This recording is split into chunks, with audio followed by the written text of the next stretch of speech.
Welcome to the extra CO2 practice. There is a video, this is the video. There's a worksheet that goes along with it in case you want to print that out for your own use. You don't have to, they're all typed in here. But I do recommend you try them on your own before you watch them, because that's how you're going to get better, is if you try. If you just watch me do it, it may or may not sink in. So in this first one, you use your microwave for 3 hours each week. How much CO2 do you produce from using your microwave each week? Assume 1,000 watts for the microwave. I say assume that because if you look in your packet, it says 500 to 1,500, so I just took the average. So we start with our 1,000 watts. Okay, and I know that using electricity, I'm going to use 1.37 pounds of CO2 is 1 kilowatt hour. So I've got to get my watts into kilowatts because that's what I want. So you may recall that 1,000 watts is 1 kilowatt. So that right there makes my watts go away. And now I'm in kilowatts. So now I need hours, right? Because I have kilowatts, I need to multiply that by hours. Well, I use the microwave for 3 hours. So I multiply it by 3 hours. And now you can see my label is kilowatt hours. So that's fantastic. Because as soon as I have kilowatt hours, I can use the 1.37 pounds is 1 kilowatt hour. Because you'll see that, as soon as I change colors for fun, kilowatts cancel out with the kilowatts, and the hours cancel out with the hours.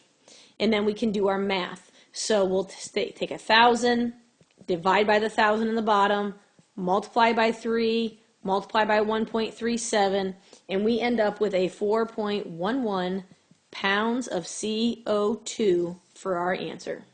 Okay, number 2. When cooking Thanksgiving dinner, you use your oven for 4 hours. That might actually be a little bit of a low estimate. How much CO2 do you produce cooking Thanksgiving dinner? Well, we're talking about the oven.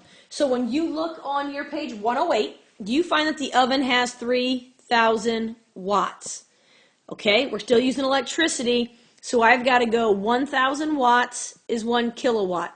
And that, magically delicious, makes my watts cancel out. And remember, we want kilowatt hours. So I know that I'm cooking for 4 hours.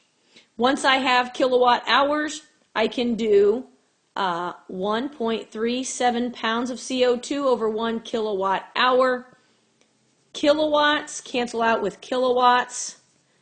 Hours cancel out with hours. And I'm ready to do my math. So 3,000 divided by 1,000 times 4 times 1.37, and I end up with 16.44 pounds of CO2 cooking Thanksgiving dinner. Number 3, Billy likes to use his hot plate 2 hours each day for a week, and a week is 7 days. How much CO2 is produced in a week from using his hot plate? All right, so when you look at your table on page 108, you see a hot plate is 1,200 watts. And hopefully by now, when you're thinking about electricity, as soon as you start with watts, you know that 1,000 watts is 1 kilowatt. So magically delicious, your watts cancel out. Now that I have kilowatts, I need hours. And we know that he does this 2 hours a day. But we're talking about for an entire week. So 2 hours is 1 day, and we know he does this for 7 days. So my days will go away, but I have to take the 2 hours a day for 7 days and multiply. Now I have kilowatt hours, so now I can take my 1.37 pounds over 1 kilowatt hour, because again, think about kilowatts cancel out with kilowatts, hours cancels out with hours, and I'm ready to do my math. So 1,200 divided by 1,000 times 2 times 7 times 1.37, and I believe the answer should be 23.016 pounds of CO2. And if I make a mistake on any of these, please do email me and let me know, because I'm kind of going through them pretty quickly. Number 4, talking about my alarm clock. It is off for 23 hours a day, drawing vampire energy, right? Even though it's plugged in, it's still drawing energy. How much CO2 is produced in a month? Assume a month is 30 days, and on your page 109, we got to use page 109 for this because that's the vampire energy, use the clock radio. So Clock radio, when it's off, uses 2.01 watts. And we know, again, 1,000 watts is a kilowatt. That makes my watts go away. Now I need to think about hours. So we're talking about 23 hours for one day, and we're using this for 30 days. So that makes my days go away. Now I'm left with kilowatt hours. So I can do the 1.37 pounds is 1 kilowatt hour. And again, kilowatts cancel out with kilowatts. Hours cancel out with hours. And we can do our math. So 2.01 divided by 1,000 times 23 times 30 times 1.37, and you should get 1.9 pounds of CO2. Not very much in a month, but when you think about, I've lived in this house for 10 years, that's a lot of months. All right, at number 5, we've got a cable box. So a normal this is totally made up. A normal cable box is on for 6 hours a day. How much CO2 is produced from this cable box in a day? Well, you'll notice that a cable box, when it's on, uses 20 watts.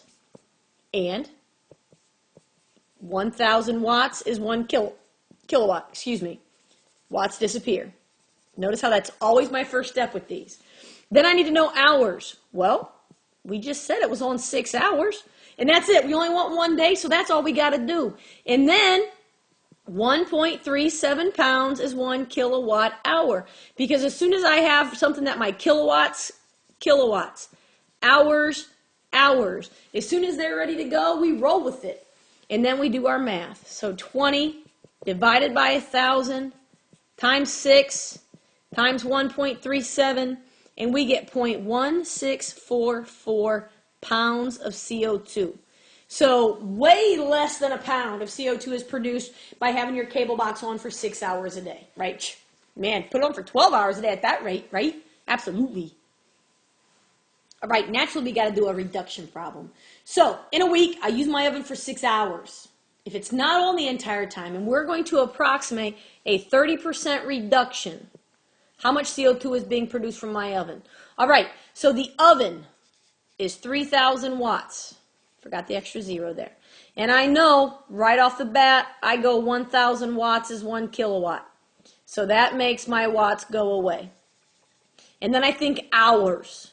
Well, I'm using it for 6 hours, right? That's easy. And now I've got kilowatt hours. So once I have kilowatt hours, I can think 1.37 pounds is 1 kilowatt hour. Because kilowatts go away with kilowatts. And hours go away with hours. But remember, we've got the reduction. And just like when you go shopping, if something is 30% off, that means you're still spending 70%. So I want to multiply my final answer by 0.7. So when I do my math, my 3,000 divided by 1,000 times 6 times 1.37 times my 70%, because that's how much it's on. It's on 70% of the time because of the 30% reduction, and I end up with 17.262 pounds of CO2.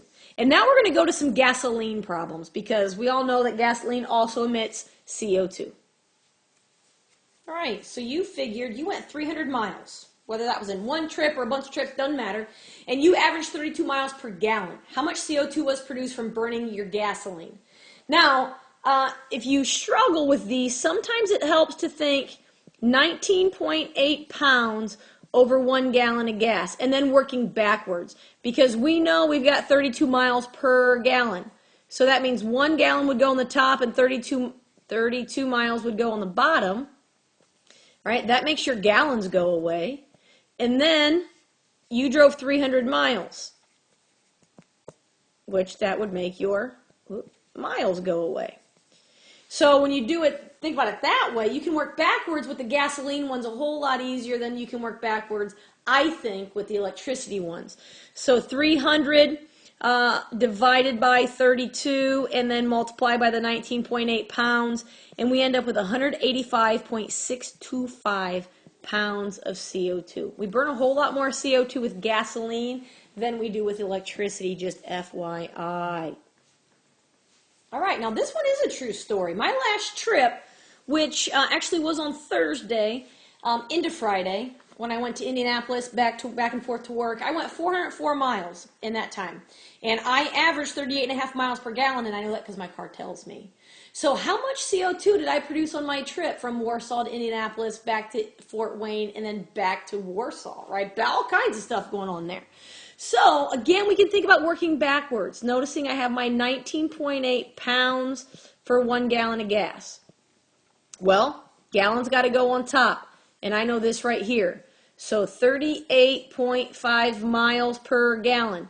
That piece makes my gallons go away. And then I can say, well, my total trip was 404 miles, and that piece makes my miles go away. So to do the math, I've got 404 divided by my 38.5, and then multiply by 19.8. And of course, there are other ways to do this, but on my trip, no matter how you do it, I ended up burning or emitting 207.77 pounds of CO2 into the atmosphere on my trip around the world yesterday. And the last one is a little bit less involved. If your new car gets 42 miles per gallon, how much CO2 will you emit per mile? Well, we're still talking about the 19.8 pounds per 1 gallon. But you'll notice that your goal now, it says how much CO2, and we know that's pounds, but it says per mile. So I want miles to be on the bottom of my final answer. So no matter what, I still need to get rid of that gallon. So 42 miles per gallon. But so you check this out, your gallons go away, whoop, whoop, and I'm left with pounds per mile. So how much CO2 will you emit per mile? That's what I want to know. So when I divide this, I will get 0.47 pounds of CO2 per 1 mile. So for every mile, you burn almost a half a pound of CO2. So as you're driving down the road, you can say, whoop, there's a half pound CO2. Whoop, there's a half pound CO2. Whoop. Okay, it wouldn't be that quick because you don't do a mile that quickly, but you get the idea.